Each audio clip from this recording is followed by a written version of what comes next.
Hello students, most welcome online GK class. Today we are going to discuss one interesting topic related to your book. So all the students please open page number 17. Chapter name is your Ancient Civilizations. आज हम लोग प्राचीन सभ्यताओं को जानेंगे. So firstly you should know what is the meaning of ancient civilization. Ancient civilization it means वो परंपराएं जो लंबे समय से चली आ रही हैं और जो सभ्यताएं लंबे समय से काफ़ी समय तक जीवित थी और उन्होंने वो अपना छाप हमारे इतिहास में छोड़ के गए, उन्हें हम लोग एंशिएंट सिविलाइजेशन के नाम से जानते हैं. जो हमारी सभ्यताएं हैं, परंपराएं हैं और जो लंबे समय तक विद्यमान थी. क्लियर. मेसोपोटामिया सिविलाइजेशन ये सबसे फर्स्ट नंबर की सिविलाइजेशन सभ्यता है. ये भारत की ये पूरे वर्ल्ड की पहले नंबर की सभ्यता है.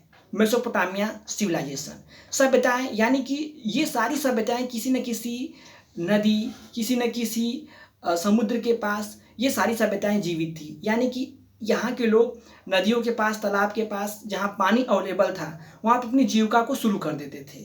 तो ये सारी सभ्यताएं थी. कुछ समय के बाद कुछ ऐसा कोई घटना घटित हुई होगी, ये पूरी सभ्यताएं पानी में कवर्ड हो गई या कोई त्रासदी आई होगी, ये सभ्यताएं समाप्त हो गई.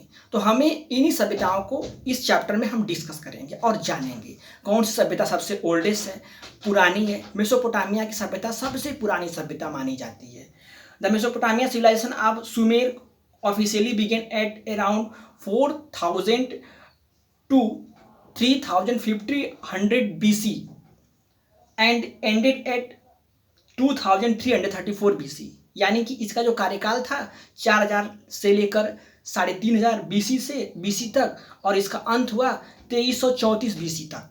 With the arise of areas it was the world first civilisation. ये विश्व की पहली सभ्यता मानी जाती है मेसोपोटामिया की सभ्यता. It may be anyone asks to you सबसे प्राचीन सभ्यता कौन सी है, तो मेसोपोटामिया की सभ्यता.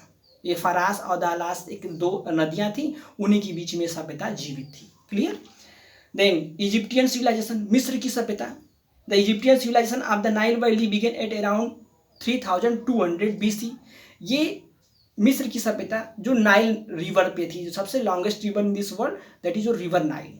और ये सभ्यता इजिप्टियन सिविलाइजेशन मिस्र की सभ्यता वहाँ पर ये सभ्यता थी नाइल रिवर पर 3200 BC and ended at around 80 BC में समाप्त हो गई सभ्यता. When Augustus conquered the Nile valley. Augustus ने जब नाइल वैली पे विजय हासिल कर ली तो ये सभ्यता समाप्त हो गई. It is one of the 3 oldest civilisation in the world. ये विश्व की तीसरी सबसे बड़ी सभ्यता थी. Clear. That is your Egyptian civilisation, या उसे हम लोग हिंदी में मिस्र की सभ्यता के नाम से जानते हैं. इजिप्टियन सिविलाइजेशन के लोग, जो लोग डेड होते थे, मरते थे, तो उनके ऊपर ऐसा केमिकल लगाते थे उनके बॉडी के ऊपर, जिसे मम्मी बोलते हैं, मम्मी के नाम से उसे बताते थे, बोलते थे, और उसको एक सेफ प्लेस पर ले जाकर रख देते थे. तो ये इजिप्टियन सिविलाइजेशन के लोग ही इस तरह के कार्य करते थे. देन आफ्टर चाइनीज सिविलाइजेशन के बारे में जानेंगे. The earliest civilization in China grew along the bank of river Hwang Ho. ये सभ्यता रिवर हांगहो के पास इस सभ्यता का विकास हुआ था. हांगहो रिवर चाइना की एक शोक नदी है. जैसे आपके बिहार की शोक नदी कोसी है, वैसे ही हांगहो नदी ये ऐसी नदी है, ये अपना डायरेक्शन हमेशा, यानी इसका जो फैलाव है, पानी का बहाव है, काफ़ी दूर तक फैल जाता है और इसकी कोई लिमिट नहीं है, कोई सीमा नहीं है. इसीलिए चाइना की शोक नदी हांगहो नदी कहते हैं. और वही नदी पे चाइनीज सिविलाइजेशन की सभ्यता जन्म ली थी. उसी नदी पे चाइनीज सभ्यता थी. It provide water from cultivation of crops. वहाँ पे आसानी से फसलों की सिंचाई के लिए पानी भी अवेलेबल था. From about 2200 BC Chinese was ruled by various dynasty. Chinese लोग अलग अलग डायनेस्टी पे लंबे समय तक आधिपत्य जमाए रखे. The earliest dynasty to rule Chinese was the Shang dynasty. और सबसे डायनेस्टी जो अभी नवीनतम डायनेस्टी थी, सांग डायनेस्टी पे उन्होंने लंबे समय तक अपना प्रभुत्व कायम रखा. दे रूल्ड फ्रॉम ओवर 400 ईयर्स. लगभग 400 साल तक उन्होंने उस पर अपना शिकंजा या उस पर अपना अधिकार कायम रखा. The Chinese build the great wall of China, one of the 7th wonder of the world. Chinese लोगों ने एक ग्रेट वॉल ऑफ चाइना, जो कि मून पर से, चंद्रमा पर से भी वो वाल दिखाई देता है और ये 7th वंडर्स में से इसे एक माना जाता है। Look at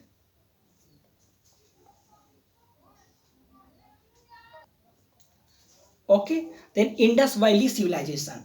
The Indus Valley civilization first appeared around 3300 BC at Harappa. जब इंडस वैली सिविलाइजेशन सिंधु घाटी सभ्यता के नाम से जानते हैं, ये 3300 BC हड़प्पा जब ये 1921 में 1921 में इसकी खुदाई आरंभ हुई थी दयाराम साहनी के द्वारा, तो उसमें से सारे अवशिष्ट प्राप्त हुए थे। तो इस सिंधु घाटी सभ्यता ये भारत, पाकिस्तान, अफगानिस्तान तक ये फैला हुआ था। Following by Mohenjodaro a few centuries later by 2800 BC it had developed into the most advanced civilisation of its time. वो अपने समय का एक बहुत ही एडवांस सभ्यता थी, बहुत फॉरवर्ड सभ्यता थी। Covering almost all Pakistan and north west India, ये लगभग भारत, पूरे भारत की तरफ, नॉर्थ वेस्ट भारत की तरफ और पाकिस्तान तक फैला हुआ था। The Indus valley civilisation boast the earliest known account of urban planning. इनका जो जीवन, जो रहन सहन था, जो रहने का तरीका था, वो शहरी मॉडल का था। पीपुल डोमेस्टिक वीट, बर्ली, सीप, गोट एंड कैटल। लोग, वहाँ के लोग भेड़, बकरी और इस तरह की जानवरों को पालते थे, पशुओं को पालते थे। Then next one, Greek civilisation, प्राचीन यूनानी सभ्यता के बारे में जानेंगे। बाई अबाउट 800 BC, लगभग 800 BC पूर्व की बात है, Greece was divided into small independent city states. Greece छोटे छोटे भागों में बटा हुआ था। The two most important city states were Athens and Sparta. जो दो शहरों में ये ग्रीस डिवाइड था, एथेंस और स्पार्टा में। The most state were ruled by the nobles. कुछ स्टेट्स नोबल्स के द्वारा आधिपत्य किया गया था, अधिकार किया गया था। अराउंड 500 BC, लगभग 500 BC पूर्व नोबल्स का एक डेंसिटी पे अधिकार था। In new form of government called democracy was introduced. Democracy was introduced, एक नया तरह का नियम कानून वहाँ पे बना, डेमोक्रेसी, यानी लोग स्वतंत्र होने लगे। Democracy means by the people, for the people, to the people.